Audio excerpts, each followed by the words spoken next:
তুমি ভালো পারো অনেক না? হ্যাঁ, তোর নাম কি? হ্যাঁ, পড়াশোনা করো? কোন ক্লাসে? আমি তো আগে ছোটবেলায় দেখতাম। যাও।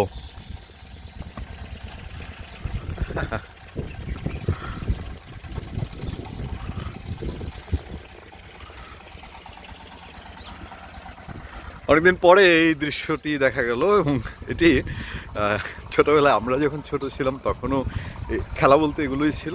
গ্রাম বাংলার এখনও গ্রামের শিশুরা তারা পারিবারিক কাজ করেন, যেমন আমাদের ঢাকার শহরে বা শিশুরা এই যে ঘুম থেকে উঠে সাত সকালে হাঁড়ি পাতিল নিয়ে বসছে, তারা নদীর পাড়ে এসে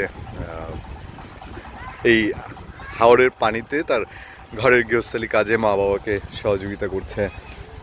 কোথাও হয়তো ঠেলাজালি নিয়ে এই ছোট্ট শিশুগুলোই ঠেলাজালি নিয়ে বের হয়েছে, তারা সেখানে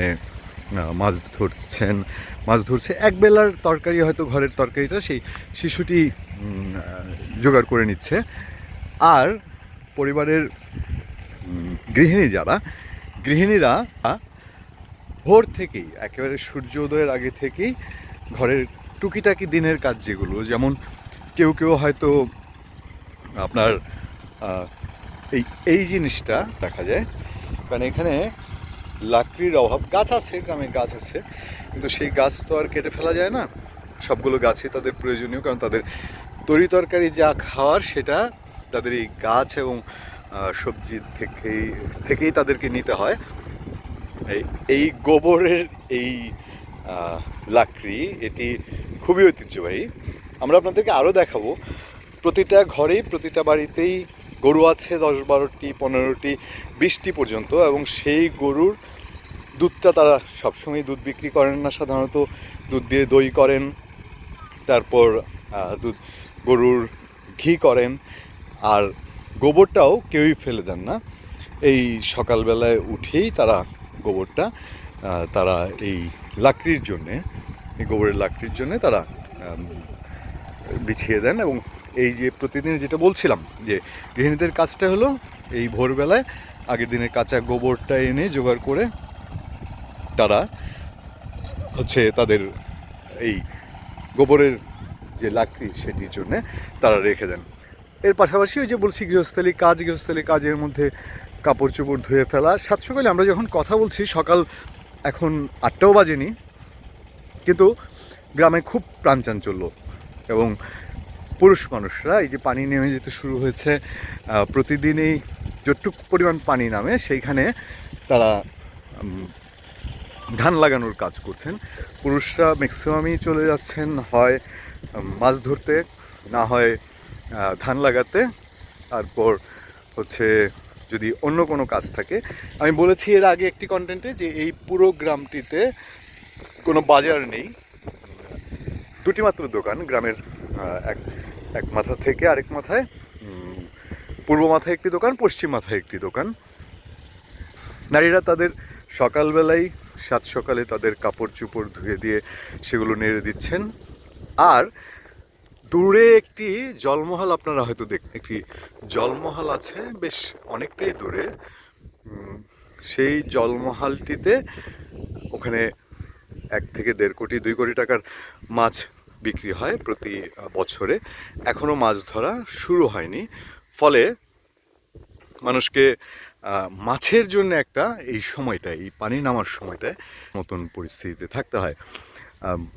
একেবারে চাইলেও এখানে যেহেতু কোনো বাজার বসে না, কোনো বাজার নেই, মাছ ওভাবে পাওয়া যায় না। ওই ঠেলাজালিতে ছোটো বাচ্চারা বা পুরুষরা দিনের যতটুকুই গোড়া মাছ সংগ্রহ করতে পারেন, এই দিয়েই তাদের জীবন চলে।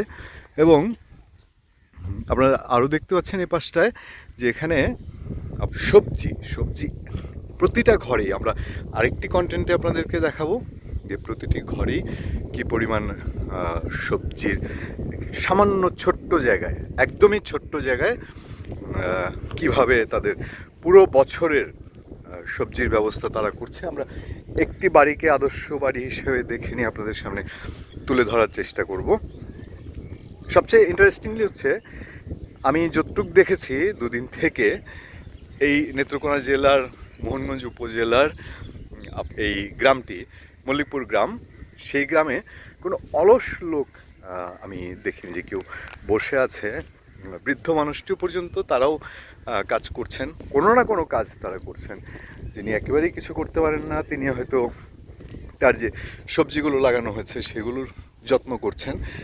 সারা গ্রামে প্রাণচঞ্চল্য, রাত 8টা-9টার পরে আস্তে আস্তে সবাই ঘুমিয়ে যান এবং প্রতিটা মানুষই একদম ভোর সকালবেলায় তারা উঠে পড়ছেন এবং তাদের প্রচুর হাঁস, রাজা হাঁস, মুরগি কম। এটা একটা ইন্টারেস্টিং বিষয়।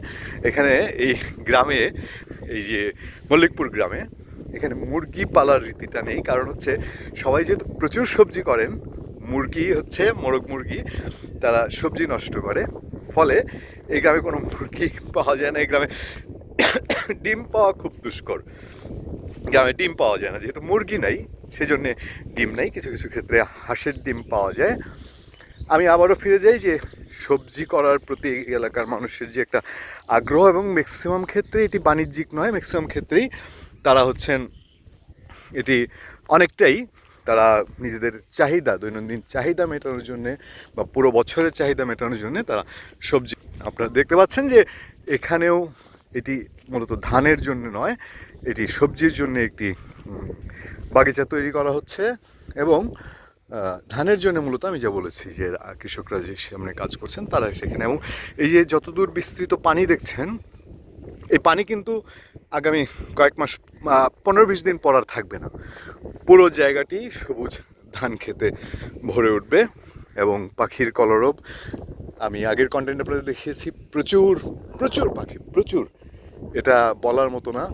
এখনও আমি দূরে একটি জায়গায় দেখতে পাচ্ছি, বলছিলাম যে বক, এত বক মনে হয় যেন বিস্তীর্ণ এলাকায় সাদা চাদর বিছিয়ে রাখা হয়েছে। সেই জায়গায় মানুষের সুখী জীবন বলতে আর কি বোঝায়।